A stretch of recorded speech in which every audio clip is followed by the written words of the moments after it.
আপনার কি ইকামা নেই? আপনার ইকামার কি মেয়াদ নেই? অথবা আপনার কাছে বাংলাদেশে এক্সিটে যাওয়ার মতো কোনো কাগজপত্রের লিগ্যাল কোনো কপি নেই? তাহলে কি আপনাকে জেল খাটতে হবে? জেল খেটে কি বাংলাদেশে এক্সিট নিতে হবে? আজকের ভিডিওতে আপনাদের একদম সহজ কিছু সমাধান দিয়ে দেব। ইনশাল্লাহ ভিডিওটা দেখলে আপনারা বুঝতে পারবেন কিভাবে সেফ এক্সিট নেবেন সৌদি থেকে।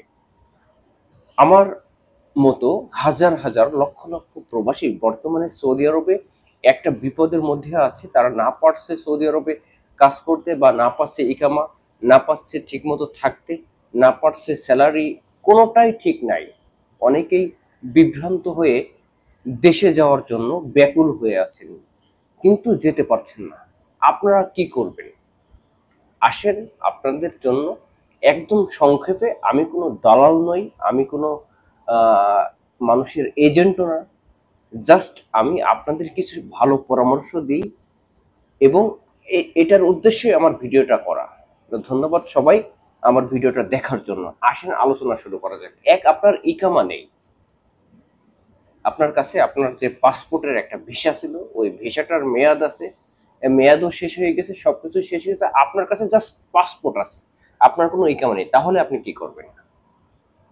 হ্যাঁ, তাহলে আপনাকে এক্সিট নিতে হলে আপনাকে অবশ্যই বাংলাদেশ এম্বাসিতে যোগাযোগ করতে হবে।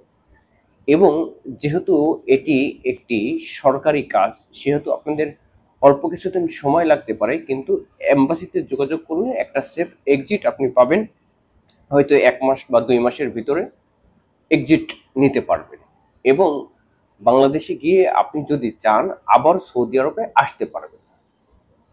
নাম্বার 2, আপনি অনেক পুরাতন, আপনার কোনো ইকামা, আপনার ইকামা আছে কিন্তু ইকামার মেয়াদ নেই, এবং আপনি যেই কপিলের সাথে কাজ করছিলেন সেই কপিলের সাথেও কাজ করেন না, কিছুদিন অবৈধ কাজ করেছেন, এখন ঠিক এই মুহূর্তে দেশে যেতে চান, কিন্তু আপনার কপিল নেই, আপনার ইকামা নেই, আপনার কাছে শুধু আপনার পাসপোর্ট আছে।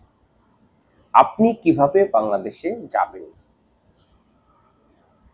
আপনার জন্য যে আপনার একটা ইকামা ছিল কিন্তু ইকামার মেয়াদ শেষ হয়ে গেছে, কপিলও আপনার কাছে এখন নাই, এই মুহূর্তে আপনার লিগাল যেটা, খুব দ্রুত সময়ে যদি দেশে যেতে চান, তাহলে অবশ্যই আপনাকে মক্তবে আমেলে যোগাযোগ করতে হবে। এবং সেক্ষেত্রে কিছু আপনার ফি বা কিছু জরিমানা দিয়ে, আপনি ইচ্ছা করলে আপনার ইকামা দিয়ে মক্তবে আমেল থেকে আপনার কপিলের সাথে যোগাযোগ করে আপনাকে একটা সেফ এক্সিট দিতে পারে। এক্ষেত্রেও আপনার 15 থেকে 20 দিন বা 1 মাস সময় লাগতে পারে, বা সর্বোচ্চ 2 মাস সময় লাগতে পারে। এক্ষেত্রে আপনি সুন্দরভাবে একটা সেফ এক্সিট নিতে পারবেন, এবং আপনি আবার সৌদি আরবে ব্যাক করতে পারবেন। এখন যাদের ইকামা আছে, সবকিছুই আছে, কিন্তু কপিল নাই, আপনি কাজ করেন আপনার নিজস্ব ব্যক্তিগত যে ফ্রি যে কাজগুলো, এগুলো করেন, কিন্তু আপনি এর আগে কখনো ছুটিতে যান নাই বাংলাদেশে, বা আপনার ছুটির কোনো সিস্টেমও নাই, কিন্তু আপনি চাচ্ছেন আপনি একবারে বাংলাদেশে চলে যাবেন। সেক্ষেত্রে আপনারা কি করবেন? আপনাদের আহ, আহ, বাংলাদেশে এক্সিটে যাওয়াটা একদমই ইজি, এটা কোনো বিষয় না। সেক্ষেত্রে আপনি শুধু মোক্তাবা আমেলে যোগাযোগ করবেন, এবং মোক্তাবা আমেল আপনার যদি ইকামা ও আপনার প্রয়োজনীয় কাগজপত্র ঠিক থাকে, তাহলে আপনি একদম নিশ্চিন্তে সেফ এক্সিট নিতে পারবেন সৌদি আরব থেকে, এবং সৌদি আরবে আবার ইচ্ছা করলে ব্যাক করতে পারবেন। এবং আরেকটি বিষয় এখানে আলোচনা করব, সেটি হচ্ছে যাদের ইকামা নেই, পাসপোর্ট নেই, মানে তারা এক কথায় অবৈধ যারা আছে, তারা কি করবে? তাদেরকে কি যদি পুলিশ ধরে, বা তাহলে কোন সিস্টেমে দেশে পাঠাবে? দেখুন, সৌদি আরবের যেসব পুলিশ যাদের অবৈধ প্রবাসীদেরকে ধরে, এদেরকে কিন্তু এমনি এমনিতেই ধরতে পারে না, তাদেরকে একটা ছোট একটা মামলা দিয়ে দিয়ে দেওয়া হবে, তাদের নামে মামলা দিয়ে তাদেরকে অ্যারেস্ট করবে পুলিশ, এবং অ্যারেস্ট করার পরে একটা সফর জেল আছে সৌদি আরবের, সফর জেল বিভাগে হস্তান্তর করবে।